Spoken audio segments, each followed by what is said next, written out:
हमें आमतौर पे बताया जाता है सीखो सीखो सीखो। मैं भी यही कहता हूँ, सीखो सीखो सीखो, यही कहते हैं ना। मुझसे पहले जब मिर्जा साहब मुझे बुला रहे थे तो वो भी सीखना सीखना सीखना यही बात कर रहे थे। पर आप एग्री करते हैं कि सीखना जिंदगी के लिए बहुत जरूरी है? कितने % जरूरी है? 100%। अब सीखना क्या जरूरी है ये बता दें। ये तो तय हो गया कि सीखना जरूरी है, मगर क्या सीखना है जी? क्या सीखना जरूरी है जी? जो हमारे अंदर की फीलिंग्स है, जो करना चाहते हैं उसके बारे में सीखना। ओके, और जी क्या सीखना चाहिए जी? कामयाब होने के लिए क्या सीखना चाहिए? एग्जाम्पल देना। हमने कोई टारगेट रखना है कि ये हमने करना है। सीखना क्या? सीखना ओके, किसी भी काम करने का तरीका, राइट। अच्छा, मजे की बात है कि जो इन्होंने कहा, असल में हम सब यही समझते हैं कि जिंदगी में कामयाब होने के लिए इल्म की और स्किल्स की या महारत की बहुत जरूरत है। ये बात दुरुस्त है, मगर सक्सेस साइंटिस्ट ये कहते हैं कि कामयाब होने के लिए इल्म की और महारत की सिर्फ 20% जरूरत है।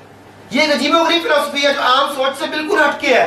सक्सेस साइंटिस्ट जो कामयाबी पढ़ाते हैं वो कहते हैं कि कामयाब होने के लिए इल्म की और महारत की सिर्फ 20% जरूरत है। फिर 80% क्या है? 80% में चीजें शामिल हैं।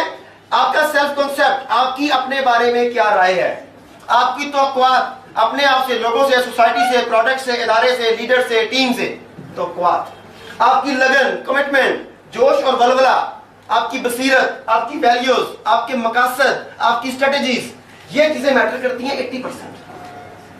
अब आप देखें, एक आदमी के पास इल्म और महारत सारी है, सब कुछ ले लिया, मगर उसका सेल्फ कांसेप्ट यह है कि मैं कुछ कर नहीं सकता।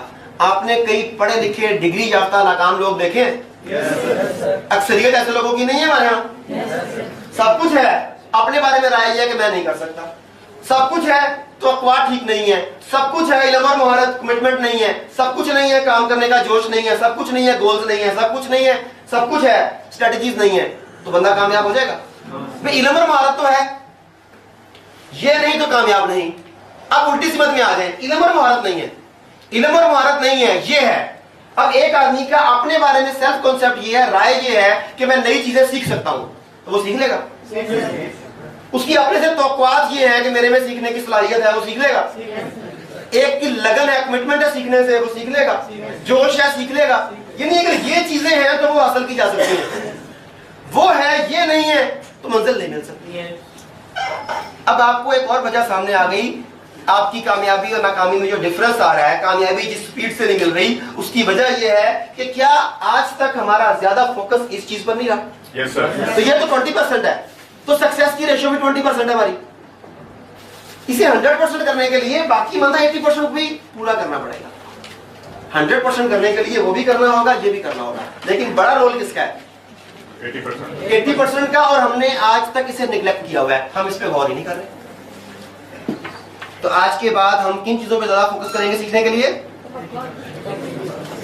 80% के ऊपर, यही होगा ना? Yes sir. कहा जाता है कि लाइफ सिर्फ 10% या 20% वो है जो आपके इख्तियार में नहीं है। 10% 20% ऐसे हालात, वाकयात हैं जो आपके कंट्रोल में नहीं है, कुछ कर नहीं सकते, मगर वो वाकयात होने के बाद आपका बिहेवियर क्या है, आपका रवैया क्या है, वो 80% आपके कंट्रोल में है, और आपकी जिंदगी उस 80% की वजह से बनती या बिगड़ती है। जी, जो आपने मुझे बताया है, कौन सा मायने में आएगी? सक्सेस साइंटिस्ट, दुनिया के जितने भी कामयाबी के साइंटिस्ट हैं, उनकी ये राय है। ठीक है ना? अब एक बात बताएं, ये आप सब लोग बैठे हुए हैं, लेकिन पीछे ये दर्जनों लोग खड़े हैं, क्यों खड़े हैं ये लोग? नहीं, टाइम पर आए थे। जब मैंने सेमिनार शुरू किया था कुर्सियां उससे पहले पूरी हो चुकी थी, फिर भी ये खड़े हैं, क्यों? जगह फिल हो गई थी ना।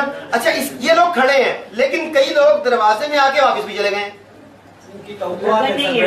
तो बात नहीं, अब उनका ये चीजें, सारी चीजें ऐड होती है ना, रवैया, ये इन सबके साथ जो खड़े हैं और जो बाहर चले गए, सबके साथ एक ही वाकया हुआ कि जब अंदर आए तो बैठने की जगह नहीं थी। ये इनके कंट्रोल में नहीं है, क्योंकि कुर्सियां आप लोग 11 बजे आके पूरी कर देते हैं 12 बजे की बजाय। अब ये इनके कंट्रोल में नहीं था, कुर्सियां फिल है, इनके कंट्रोल में है नहीं। लेकिन कुर्सियां ना होने के बाद क्या करना है? वापस चले जाना है, ये कहते हुए कि कंपनी को हाल बड़ा ले लेना चाहिए। ये भी की मुसीबत है, बंदा 2 घंटे बाद आता है तो जगह नहीं मिलती, हद हो गई। एक तरीका ये है। दूसरा ये, अब इतनी दूर से आए हैं तो चंद घंटों के लिए अगर खड़े होकर सीख जाएंगे तो शायद सारी जिंदगी रॉकिंग चेयर, घूमने वाली चेयर मिल जाए। एक एटीट्यूड है।